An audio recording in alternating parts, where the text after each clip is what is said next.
ভাই ফোঁটার সকালে গপু আর গনু ফোঁটা নেবার জন্য রেডি।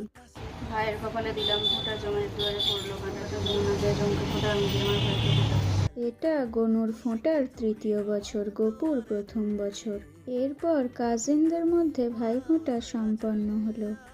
কিছু ফটো তুলে চলে এলাম জাগ্রত শ্মশানে কালীমাকে দর্শন করতে। এরপর সবাই খেলাম কোল্ড ড্রিঙ্কস। লাঞ্চে ছিল কুইজিনের tasty mix garlic rice, butter chicken আর চিকেন বিরিয়ানি। সন্ধ্যায় বাবার সাথে বেরিয়ে চলে এলাম বর্ধমানের ছোট নীলপুর জাগরণী সংঘ। কিছুক্ষণ লাইন দিয়ে ভিতরে প্রবেশ করলাম।